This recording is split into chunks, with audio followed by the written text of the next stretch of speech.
Seth was a successful attorney, afforded to give his family a pretty nice lifestyle. Yeah, it was said that he had a small practice, but very profitable, so he was very good at what he did. And by all accounts, folks looking in on the situation, outsiders, people in the community, friends, family, I mean, they seem to be like a picture-perfect family. Now, that's a very cliche true crime term, because we all know that often behind the closed door, things aren't what they seem. But they live in a nice fancy house. He's got money. Vicki stays at home. They've got these 3 kids. It just seems like everything's going great, right? And Vicki is a loving mother who also has a fairly close relationship with her own mother, Lois. They're always in contact, like best friends. I wish I had a family like that. Lois is involved in her grandkids' lives, and she's often around. Vicki becomes pregnant with twins around the time they move to Exeter, and she ends up having a miscarriage, which sends Vicki into a deep depression. Unable to snap out of the sinking feelings she's having, she becomes really disconnected from everyone. Yeah, as a man, I can only imagine how that affects a woman, but I think even more, twins. I mean, it's 2 instead of one little baby, but I'm sure that's just devastating to her to lose them like that. Her mother, Lois, is disturbed by Vicki's behavior. Vicki becomes disinterested in her husband, the marriage. It just seems like she's pulling away from everyone. The kids. Yeah, this sounds to me, a layman, that is some type of postpartum, or it's postpartum depression. Of course, she didn't carry the children to term, but I still think that with all those chemicals and hormones, everything going on in your body because of the pregnancy, that stuff can be some of the worst type of depression that there is, period. She just seemed very vacant. The normally social, fun-loving Vicki just wasn't being herself. She just seemed really vacant, out of touch, didn't really want to engage in conversation.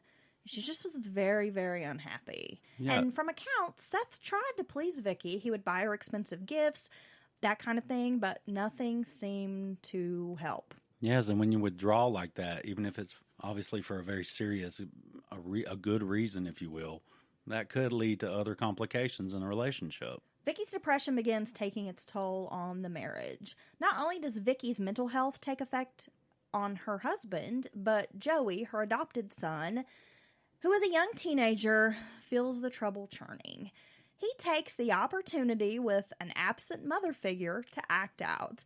Joey's a good-looking kid who gets the attention of neighborhood girls. He's naturally a leader among the other kids. Some describe Joey as mischievous, always pulling pranks, getting into trouble, pushing the envelope to see what he can get away with, testing limits. He also bullies his little brother Sam sometimes.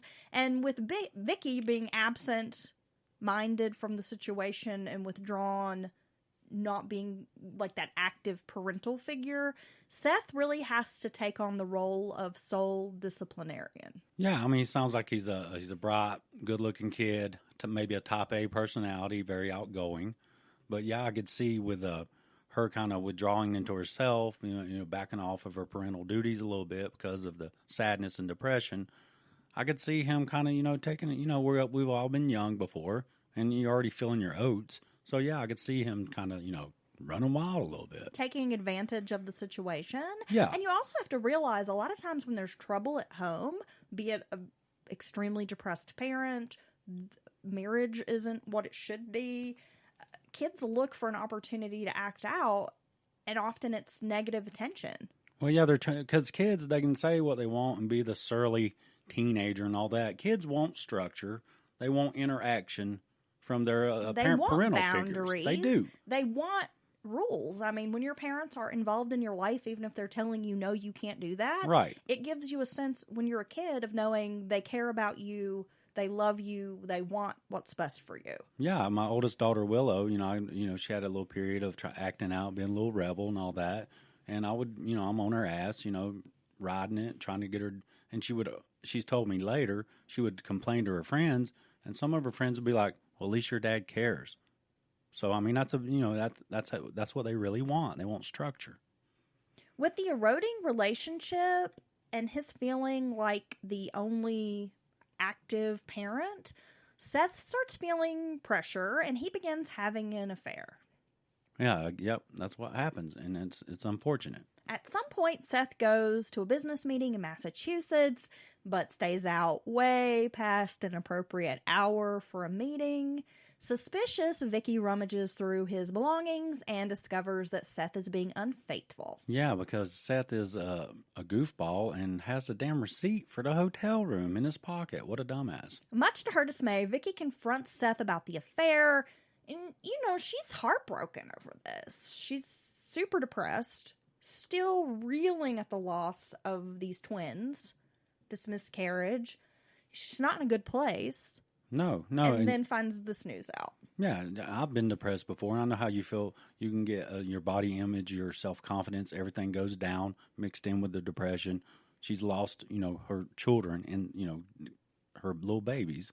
And then this heaped on top of that, even if she has been going through all this, and maybe in the back of her mind, she knows she's been withdrawn and all this stuff, because that's what's so mean about depression, is it's almost like you're trapped in the bubble and you're looking out and you see all the things in your life kind of going to pieces, and you know all the stuff you should be doing, you need to be doing, but you just can't do it. So this is heaped on top of all that, and it really makes you feel for her. Well, and here's a betrayal on top of everything that's going on at a time when she feels like she needs her husband most. Yeah, devastating. It's a crucial time for her. And so for him to step out, I can only imagine how she was feeling. But he tells her he needs a release from all the stress. That's his excuse. Like, this is a shitty situation. I can't keep going on. I needed a release from all this pressure. Yeah, but he seems still want to be engaged. Like, hey, I've made a mistake. I want to, get back into this relationship. Well, enraged, she kicks him to the curb and she tells him to leave their home. And at first, during the early stages of the divorce proceedings, things appear to be amicable between the Baders. Seth continues living in the family home, but buys Vicki a house across town. They meet up at Seth's house to exchange the kids, and the divorce seems to be going okay for a period. But things quickly go astray when Seth gets a girlfriend. Oh, you didn't see that coming, did you?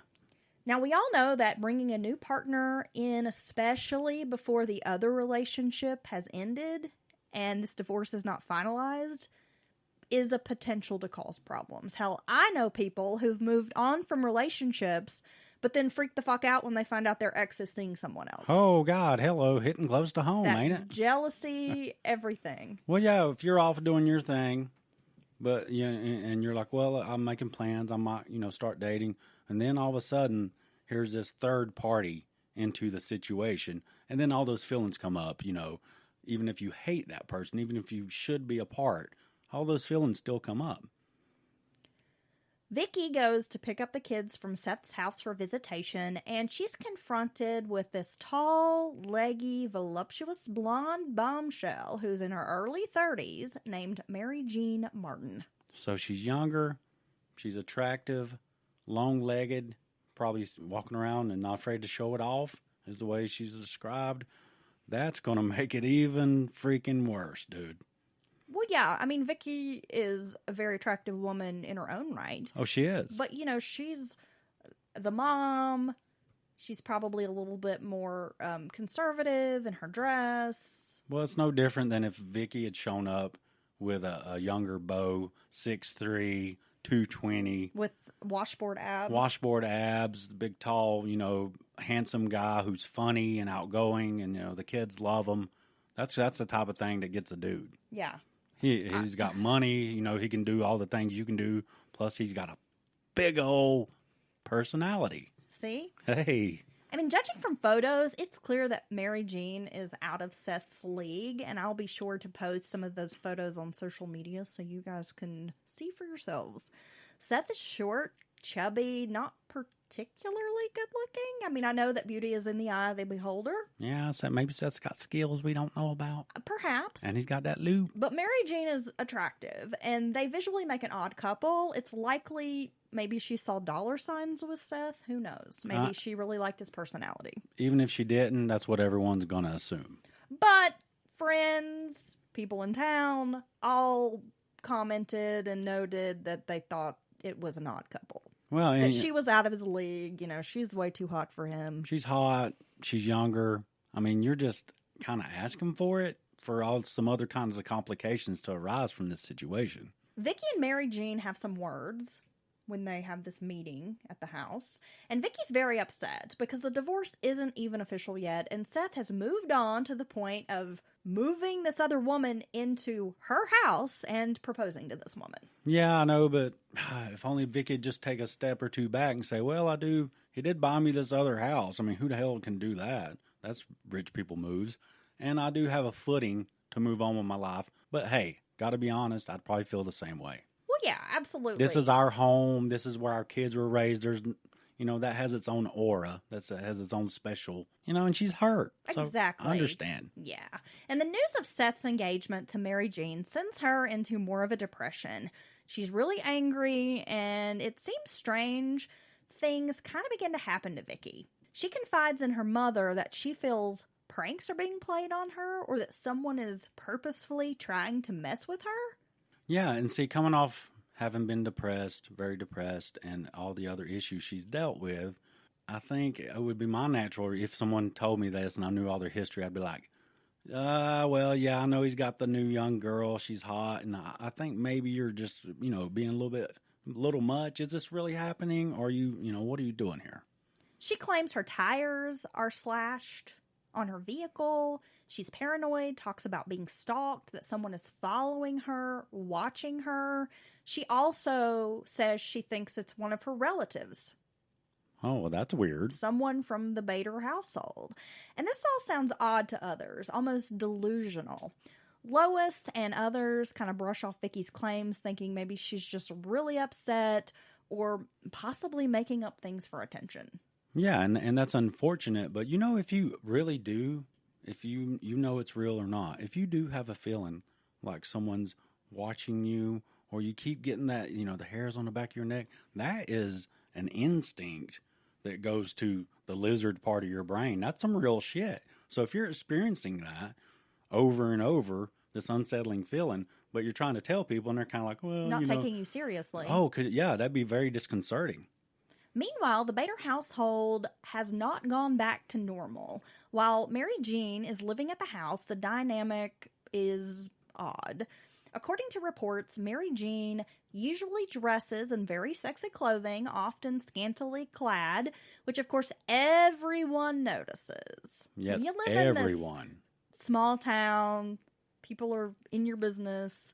And then you've got this hot toddy walking around in like a bikini around the house. Yeah, and she's out there working the roses and flowers and stuff, scantily clad with the boobs dangling. Yeah. Ooh, I mean, Lord. Everybody's talking. But guess who else takes notices? I could only imagine. Or takes a notice, sorry. Teenage Joey. Oh, no, not the good-looking kid. His hormones are raging, and he develops a crush on Mary Jean. Joey's friends would later state that the teen was obsessed with Mary Jean, often asking them if, they thought she was hot, talking about how much he was into her. And it's unfortunate. He's a young kid. This could easily happen, have these feelings and stuff. But that's wholly inappropriate in this setting. But, a lot of times a young kid doesn't realize that or doesn't admit it to themselves. But if it's just a young kid doing it, it's not a big deal, right? Hey, he thinks she's hot. She's younger. Who wouldn't think she's hot? Well, guess what, Joey? Pornhub has a whole category just for you. Oh, God, the titles alone make me feel gross. All the stepmom, stepsister, stepdad porn is, wow. Well, the titles, I read an article about how gross the titles were. I haven't seen any of them. Okay, let's move this story along. Let's go. That's an uncomfortable pause. You're not supposed to have dead air on content. Okay.